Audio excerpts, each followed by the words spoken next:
नमस्कार स्वागत करुच्ची आपण मानकु मो चैनल को। आज आपण मानकु मु कहिबी सुभद्रा योजना संपर्कित बा सुभद्रा योजनार जो फॉर्म बर्तमान मिली ता किभली भाबरे पूरण करा जिवो एवं फॉर्म पूरण रे जेभली कौनसी त्रुटि न हुए सेति प्रति समस्त को ध्यान देवा पड़िबो एवं से अनुसार आपण माने फॉर्म टी पूरण करिवे। वर्तमान प्रत्येक अंगनवाड़ी केन्द्र रे सरकार तरफ फॉर्म जोगाई दि जाउछि एवं से फॉर्म जनसभा केन्द्र रे सरकार पोर्टाल रे ताहा पंजीकरण करा जिवो, किंतु ए पर्यंत पोर्टाल खोली नाही। सेति पई लोक माने व्यस्त, किंतु व्यस्त हेबार कोनोसी कारण नहीं। सरकार तरफ समस्त सुविधा लोक मानक निमंते जोगाई देबे। तेणु धीर स्थिर भाव में कार्य चालू रहा आवश्यक। तेबे आमे आज जानिबा ई जो सुभद्रा योजना फॉर्म आमको मिली ताहा आमे किभली भाव में पूरण करिबा। देखंतु वर्तमान फॉर्म रो ये प्रथम नंबर एक नंबर अच्छी संपूर्ण नाम जहाँ आधार अनुसार आपणकर आधार कार्ड रे जो नाम थिबो ताहा संपूर्ण सठिक भाव में प्रत्येक घर आपण देखुछंती ताहाको आपनको पूरण करिया पड़िबो। आधार कार्ड रे जहाँ आपणकर ना अछि ताहा ही पूरण करिवे। जदि कोनोसी टिके भी गोटाए भी अक्षर भूल हुए ताले आपण ए योजनार वंचित हेबे। तेबे द्वितीय नंबर रहिछि आधार संख्या। आधार संख्या आपणकर आधार कार्ड रे जो 12 डिजिट नंबर अछि ताहा आपण एई घर मानकरे पूरण करिवे। तृतीय नंबर रही स्वामी बा पितांकर नाम। ए आपण मान आगे दुईटी घर अच्छी ताको आपण स्वामी नाम पूरण करें। जदि स्वामी नथांती ताले जो माने अविवाहित से माने पितांकर नाम एठारे पूरण करेंगे जहाँ आधार अनुसार। जन्म तारीख आपणकर जन्म तारीख आधार रे अच्छी ताहाकु देखी आधार कार्ड रो जो नंबर अच्छी जन्म तारीख ताहा आपण एई घरे पूरण करिवे आपणकर जहाँ जन्म तारीख होइथिबो। वर्ग आपण साधारण वर्गर ना अनुसूचित जातिर ना अनुसूचित जनजातिर ता एई घरे आपण माने गोटे टिक चिन्ह देबे। जदि साधारण होइथिबे तबे साधारण रो घरे टिक चिन्ह मारिबे। जदि अनुसूचित जाति होइथिबे ताले ता पाख घरे ठीक मारिबे। जदि अनुसूचित जनजाति होइथिबे ताले शेष घरे ठीक मारिबे। शारीरिक भिन्नक्षम होइथिले हां किबा ना एटर अच्छी आपण माने ताहाको ठीक चिन्ह मारिबे। आधार संयुक्त होइतिबा मोबाइल नंबर आपण आधार कार्ड रे जो मोबाइल नंबर संयुक्त होइतिबो सेही मोबाइल नंबर आपण माने एई घरे पूरण करिवे। जदि आपनकर आधार सहित मोबाइल नंबर संयुक्त होई नै ताले आपण आवेदन मध्य करि परिबे नाही।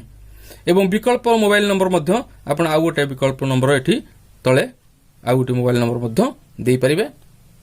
तळे आपनकर 9 नंबर रहिछि जिल्ला। आपण जो जिल्लार लोक से जिल्ला एठारे पूरण करिवे। कटक पुरी ढेंकानाल नयागढ़ जेको जिल्ला आपनकर होइतिबो आपण ता एठारे पूर्ण करिवे। एवं ग्रामांचल निमंते ग्रामर नाम एवं ग्राम पंचायत एवं ब्लॉक एठारे पूर्ण करिवे। 11 नंबर रे रही सहरांचल पई जदि वार्ड नंबर एवं शहर नाम एठारे मध्ये पूर्ण करिवे। आधार संयोग होइतिबा जो बैंक खाता आपणकर आपण जो बैंक खाता रे आधार संयोग अच्छी आपण से बैंक खातार अकाउंट नंबर एठारे देबे। जदि एथिरे कोनोसी भूल भाल हुए ताले आपण एही योजना रो निश्चित रूपे वंचित हेबे। तेबे आपण देखुछंती ता आरपट फॉर्म रो पछ पाखरे किछि घोषणा नामा रहिछि जा रहिछि। मु एतद द्वारा घोषणा करूछि जे पूर्व पृष्ठ रे लिखित तथ्य मोर ज्ञान अनुसार सत्य अटे। मु ज्ञात जे एथिरु कोनोसी मिथ्या प्रमाणित हेले एही आवेदन को प्रत्याख्यान करा जाय पारे एवं आईनगत कठोर कार्यानुष्ठान मध्य ग्रहण करा जाय पारे। दयाकरी प्रयोज्य स्थान रे ठीक चिन्ह आपण देबे। मु ओडिसार बासिंदा अटे। आपण जदि ओडिसार बासिंदा अटंती ताले निश्चित ठीक चिन्ह मारिबे। जदि ओडिसार बासिंदा न होइथिबे ताले ठीक चिन्ह मारिबे नाही। 1 जुलाई 2024 सुधा मोर बयस 21 वर्ष किंबा ताठरो अधिक एवं 60 वर्ष रु कम अटे। ए घरे ठीक चिन्ह मध्य मारिबे। मु कौन राज्य किंबा केंद्र सरकार योजना अधीन मासिक 1500 टंका ଅଥବା ଚତୁର୍ଥ କିମ୍ବା ବାର୍ଷିକ 18,000 ଟଙ୍କା ଅଥବା ଚତୁର୍ଥ ଆର୍ଥିକ ସହାୟତା ରାଶି ପାଉନାହିଁ। ଆପଣ ଯଦି ସରକାରଙ୍କ ଠାରୁ ମାସକୁ 1,500 ଟଙ୍କା କୌଣସି ଭତ୍ତା କି କୌଣସି କିଛି ପାଉଥିବେ, ତାହେଲେ ଯଦି ଆଉ କିଛି ସହାୟତା ସରକାରଙ୍କର ଆପଣ ମାସକୁ ମାସ ପାଉଥିବେ, ତାହେଲେ ଆପଣ ଏଥିରେ ଆବେଦନ କରିପାରିବେ ନାହିଁ। ଯଦି ଏଥିରୁ କମ୍ ଅଛି ତାହେଲେ ଆପଣ ଏଥିରେ ଠିକ୍ ଚିହ୍ନ ଦେବେ। ତେବେ ତା ପରବର୍ତ୍ତୀ ରହିଛି, ମୁଁ କୌଣସି ରାଜ୍ୟ କିମ୍ବା କେନ୍ଦ୍ର ସରକାରଙ୍କ ଯୋଜନାଟା ପାଇନାହିଁ। ମୁଁ କିମ୍ବା ମୋର ପରିବାର କୌଣସି ସଦସ୍ୟ ବର୍ତ୍ତମାନ କିମ୍ବା ପୂର୍ବତନ ସାଂସଦ କିମ୍ବା ବିଧାନସଭାର ସଦସ୍ୟ MLA କିମ୍ବା MP ନୁହନ୍ତି। ତୁମ ପରିବାରର କେହି ବିଧାନସଭା କିମ୍ବା ରାଜ୍ୟସଭାର ସଦସ୍ୟ ହୋଇନଥିବେ। ତାକୁ ମଧ୍ୟ ଠିକ୍ ଚିହ୍ନ ମାରିବେ। ମୁଁ କିମ୍ବା ମୋ ପରିବାରର କୌଣସି ସଦସ୍ୟ ଆୟକର ଦାତା ନୁହନ୍ତି। ଆପଣ ଯଦି ଇନକମ୍ ଟ୍ୟାକ୍ସ ଦେଉଥିବେ ତାହେଲେ ଆପଣ ଏଥିରେ ଆବେଦନ କରିପାରିବେ ନାହିଁ। ଆପଣ ଅଟୋମେଟିକ୍ ଏଥିରୁ କଟିଯିବେ। ଯଦି ଆପଣଙ୍କର କୌଣସି ଇନକମ୍ ଟ୍ୟାକ୍ସ ଦିଆଯାଉ ନାହିଁ ତାହେଲେ କରଦାତା ଆପଣ ନୁହନ୍ତି, ତାହେଲେ ଏଥିରେ ଠିକ୍ ଚିହ୍ନ ଦେବେ। ମୁଁ କିମ୍ବା ମୋ ପରିବାରର କୌଣସି ସଦସ୍ୟ କୌଣସି ସହରାଞ୍ଚଳ ସ୍ଥାନୀୟ ସଂସ୍ଥା କିମ୍ବା ପଞ୍ଚାୟତ ରାଜ ଅନୁଷ୍ଠାନରେ ଜଣେ ନିର୍ବାଚିତ ପ୍ରତିନିଧି ନୁହନ୍ତି। ତାହା ମଧ୍ୟ ଆପଣ ଯଦି ଥିବେ ତାହେଲେ ଆପଣ ମଧ୍ୟ ବଞ୍ଚିତ ହେବେ। ତେଣୁ ଆପଣ ଯଦି ଏଥିରେ କୌଣସି ନଥିବେ ତେବେ ଠିକ୍ ଚିହ୍ନ ଦେବେ।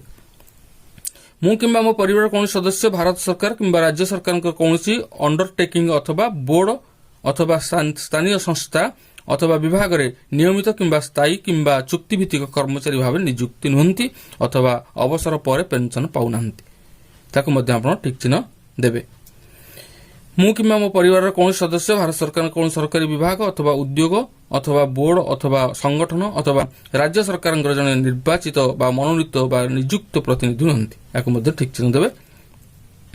ମୋର କିମ୍ବା ମୋ ପରିବାରର କୌଣସି ସଦସ୍ୟଙ୍କର 5 ଏକରରୁ ଅଧିକ ଜଳସେଚିତ ଜମି କିମ୍ବା 10 ଏକରରୁ ଅଧିକ ଅଣଜଳସେଚିତ ଜମି ନାହିଁ।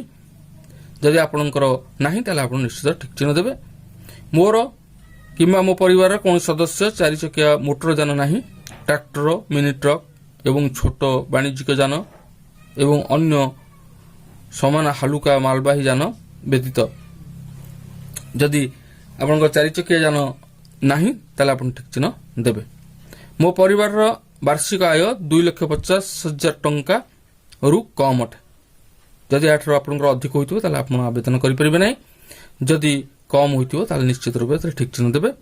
ତେଣୁ ଫର୍ମଟିକୁ ଏଭଳି ଭାବରେ ପୂରଣ କରିବେ ଏବଂ ଭାଗ ଗ ଏତତ୍ ବ୍ୟତୀତ ମୁଁ ନିମ୍ନଲିଖିତ ପାଇଁ ସମ୍ମତି ଜଣାଉଛି। ତଳେ 1 number, 2 number, 3 number, 4 number, 5 number ଅଛି। ଯାହା ଲେଖା ହେଇଛି ତାକୁ ଆପଣ ଭଲ ଭାବରେ ପଢ଼ିବେ। ତଳେ ଆବେଦନକାରୀଙ୍କର ହସ୍ତାକ୍ଷର ବା ଦସ୍ତଖତ ଆପଣ ଏଇଠାରେ ଦସ୍ତଖତ କରିବେ ଏବଂ ତାରିଖ ମଧ୍ୟ ବସାଇବେ। ଫର୍ମ ପୂରଣ କମ୍ପ୍ଲିଟ୍। ଆପଣ ବର୍ତ୍ତମାନ ଏହାକୁ ଆପ୍ଲାଏ କରିପାରିବେ।